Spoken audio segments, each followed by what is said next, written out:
Hello friends, मैं doctor Ikshita, consultant gynaecologist और आप देख रहे हैं स्त्री संगोपन।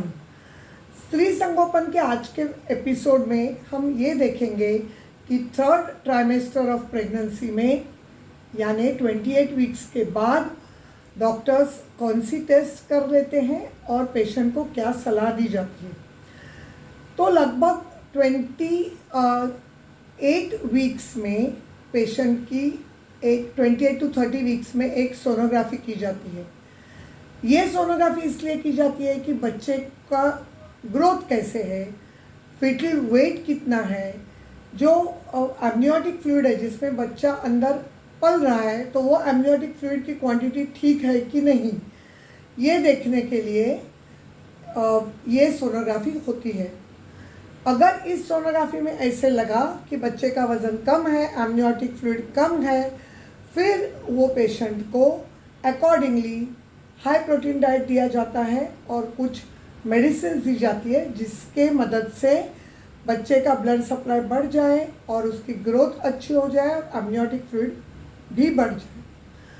फिर लगभग 32 वीक्स में सीबीसी किया जाता है हीमोग्लोबिन देखने के लिए, क्योंकि अगर अनीमिया है तो उससे प्रीमैच्योर डिलीवरी का डर है और बच्चे का इंटेलिजेंस भी लो रहेगा। और एक ब्लड टेस्ट होती है पोस्ट प्रांडियल ब्लड शुगर, यानी लंच के 2 घंटे बाद पेशेंट को ब्लड शुगर करने को कहा जाता है और उसमें हमें पता चलता है कि वो जो भी डाइट ले रही है उसमें जो कार्बोहाइड्रेट्स है वो शरीर में कैसे मेटाबोलाइज हो रहे हैं। अगर इसमें ज़्यादा आए तो फिर अकॉर्डिंगली पेशेंट को डाइट दिया जाता है, बहुत ज़्यादा आए तो एंडोक्राइनोलॉजिस्ट के पास रिफ़र किया जाता है और फिर वो पेशेंट को मेडिसिन्स यानी टैबलेट्स या इंजेक्शंस चालू करते हैं। फिर यूरिन टेस्ट की जाती है। ये बहुत इम्पॉर्टेंट है क्योंकि अगर यूरिन में प्रोटीन्स यानी अल्ब्यूमिन आ गया तो फिर वो पेशेंट को सॉल्ट रिस्ट्रिक्टेड डाइट देना पड़ता है, नहीं तो उसका ब्लड प्रेशर बढ़ जाएगा और उसको प्री इक्लाम्सिया नाम की बीमारी प्रेगनेंसी में हो सकती है। अगर यूरिन में इन्फेक्शन आएगा, जो प्रेगनेंसी में बहुत ही कॉमन है, अगर इन्फेक्शन निकलेगा तो सेफ एंटीबायोटिक्स देके उसकी ट्रीटमेंट करनी पड़ती है। अगर उसकी शुगर ट्रेस आई यूरिन में तो उसे लो कार्बोहाइड्रेट डाइट की सलाह दी जाती है, क्योंकि फिर उसे डायबिटीज़, जेस्टेशनल डायबिटीज़ होने का डर रहता है। इसलिए सिंपल यूरिन टेस्ट बहुत इम्पॉर्टेंट रहती है थर्ड ट्राइमेस्टर में भी। फिर 38 वीक्स के करीब वो पेशेंट की वापस सोनोग्राफी होती है जिससे हम कलर डॉपलर कहते हैं। तो वो कलर डॉपलर हमें क्या क्या बताता है, तो अगर ये प्रेगनेंसी का आप देखोगे मॉडल में तो कलर डॉपलर में हमें ये दिखता है कि बच्चे का वज़न कितना है, उसका पोजीशन क्या है।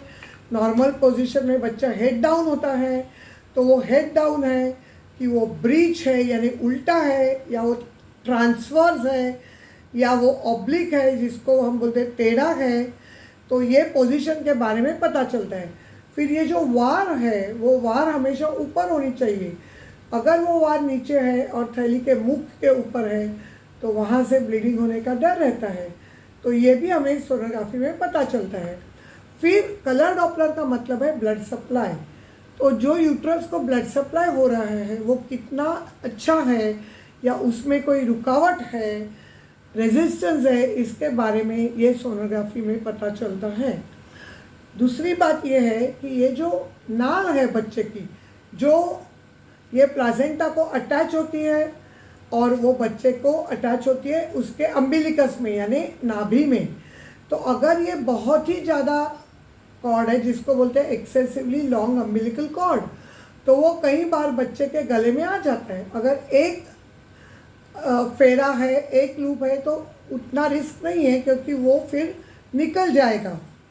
लेकिन अगर 2 या 3 नाल है तो फिर ये डर रहता है कि बच्चे को वो लेबर पेन्स के समय में गले में फंस जाएगा, फिर बच्चे को सफोकेशन होगा और या तो बच्चे को ब्लड सप्लाई कम होगा और फिर उसके ब्रेन को ऑक्सीजन नहीं मिलेगा, इसलिए इसको बोलते हैं न्यूक्ल कॉर्ड। तो इसकी ये सोनोग्राफी में ये भी देखा जाता है कि न्यूक्ल कॉर्ड है क्या, और फिर पेशेंट के साथ मोड ऑफ डिलीवरी डिस्कस की जाती है। तो ये सभी चीज़ हम लोग देखते हैं सोनोग्राफी में। फिर पेशेंट को क्या सलाह दी जाती है। अभी जो मेडिसिन है वो सेकंड ट्राइमेस्टर वाले मेडिसिन कंटिन्यू किए जाते हैं, जैसे कि folic acid tablets, iron tablets, calcium tablets. अगर पेशेंट को कॉन्स्टिपेशन है, लैट्रिन रोज नहीं हो रहा है, हार्ड स्टूल्स है या पाइल्स है, तो उसे हाई फाइबर डाइट जैसे कि ग्रीन लीफी वेजिटेबल्स, पालक हो, मेथी हो, उनकी सब्जी, फिर सैलड्स जैसे कच्चा गाजर, उबला हुआ बीट, क्यूकम्बर यानी खीरा, टोमेटो, इन ये सैलड्स रोज़ खाने के लिए कहा जाता है। फिर सूखे अंजीर और काले मुनग के बिना भूले भिगा के खाने के लिए कहा जाता है। अगर ये और पानी बहुत ज़्यादा पीने के लिए एडवाइस किया जाता है। अगर ये सभी उपाय से, डाइटरी मेथड से अगर कॉन्स्टिपेशन रिलीफ नहीं हुआ, तो फिर उसको फाइबर्स मेडिसिन दिए जाते हैं, जैसे कि लैक्टी फाइबर हो, इसबगोल हो, या दूसरे जो भी मेडिसिन आते हैं जो प्रेगनेंसी में सेफ है, तो वैसे उसको दिए जाते हैं उसके पाइल्स के लिए और उसके ये कॉन्स्टिपेशन के लिए। पाइल्स के लिए उसको गर्म पानी में भी बैठने को कहा जाता है और उसको ऑइंटमेंट भी दिया जाता है लगाने के लिए पाइल्स की जगह में। अगर उसका ब्लड प्रेशर थोड़ा बढ़ रहा है, या उसके यूरिन में प्रोटीन्स आ रहे हैं, या उसके पाँव में सूजन आ रही है, तो उसको सॉल्ट रिस्ट्रिक्टेड डाइट यानी नमकीन चीज़ें नहीं खाना, पापड़ नहीं खाना, अचार नहीं खाना, और जो भी वो रोज़ का खाना बनाती है उसमें नमक कम डालने के लिए उसको एडवाइस किया जाता है। एवरी वीक उसकी यूरिन टेस्ट की जाती है, प्रोटीन्स बढ़ रहे हैं क्या देखने के लिए। एवरी वीक उसका ब्लड प्रेशर भी मॉनिटर किया जाता है प्री क्लैम्सिया नहीं होने के लिए। अगर पेशेंट का ब्लड प्रेशर बढ़ गया हो थर्ड ट्राइमेस्टर में, तो उसको सेफ मेडिसिन जो प्रेगनेंसी इंड्यूस हाइपरटेंशन को चलती है वो दी जाती है। फिर एक इम्पॉर्टेंट एडवाइस दिया जाता है फीटल मूवमेंट मॉनिटरिंग, जिसको हम बोलते हैं किक काउंट चार्ट। तो किक काउंट चार्ट कैसे किया जाता है? Up to the 37 weeks patients को बोला जाता है कि आप पूरे दिन में बच्चे के मूवमेंट्स पे ध्यान रखो। अभी बच्चे के मूवमेंट्स की पैटर्न हर बच्चे की अलग होती है, तो वो माँ को मालूम होती है कि बच्चा कभी सोता है, कभी जागता है, और वो पैटर्न के ऊपर वो ध्यान देती है। अगर उसे कभी भी लगा कि ये पैटर्न चेंज हो गई है, तो फिर उसको हॉस्पिटल में बुलाते हैं और फीटल डॉपलर मशीन से उसके हार्ट बीट्स चेक किए जाते हैं। और एक टेस्ट आती है नॉन स्ट्रेस टेस्ट। ये टेस्ट में ऐसे लॉजिक यूज़ किया जाता है कि कोई भी आदमी काम करेगा, दौड़ेगा, भागेगा, तो उसके हार्ट बीट्स बढ़ जाते हैं। वैसे ही जब भी बच्चा मूवमेंट करता है पेट में, तो उसके हार्ट बीट्स बढ़ जाते हैं। तो ये टेस्ट करते समय पेशेंट को लेफ्ट साइड में सुलाया जाता है, उसके पेट को एक ट्रांसड्यूसर करके अटैच किया जाता है और वो कनेक्ट होता है एक मशीन को, और वो मशीन पे बच्चे के हार्ट बीट्स की ट्रेसिंग आती है। जैसे ईसीजी की ट्रेसिंग आती है, वैसे वो ट्रेसिंग आती है। और उसको बोला जाता है कि अगर जब भी बच्चा मूव होता है तो आपको बटन प्रेस करना है, और वो बटन प्रेस करने के बाद वहाँ वो चार्ट में एक लाइन, उधर एक एरो आता है। और बाद में ये टेस्ट 20 to 30 मिनट्स करते हैं, मिनिमम 6 मूवमेंट्स आने तक करते हैं। अगर 6 मूवमेंट्स 30 मिनट्स में नहीं आए तो 1 आवर तक करते हैं। और ये देखते हैं कि एवरी टाइम मूवमेंट के साथ वो हार्ट बीट्स बढ़ रहे हैं कि नहीं है, जिसको बोलते हैं रिएक्टिव एनएसटी। अगर मूवमेंट्स के साथ वो नहीं बढ़ रहे हैं या मूवमेंट के साथ वो कम हो रहे हैं, इसका मतलब जब भी बच्चा मूव हो रहा है तो बच्चे को ऑक्सीजन सप्लाई इनफ नहीं है और फिर उसकी कलर डॉपलर टेस्ट की जाती है। अगर 37 वीक्स के बाद हम लोग फिटल मूवमेंट्स चार्ट रखने के लिए बोलते हैं, वो ऐसे है कि कोई भी खाना यानी ब्रेकफास्ट, लंच और डिनर, इसके बाद पेशेंट को लेफ्ट साइड में सोने के बाद उसके फिटल मूवमेंट्स काउंट करने पड़ते हैं और वो 30 मिनट में 6 फिटल मूवमेंट्स होने चाहिए। अगर 30 मिनट में 6 फिटल मूवमेंट्स नहीं हुए तो उसे बोला जाता है कि तुम ग्लूकोज का पानी पियो।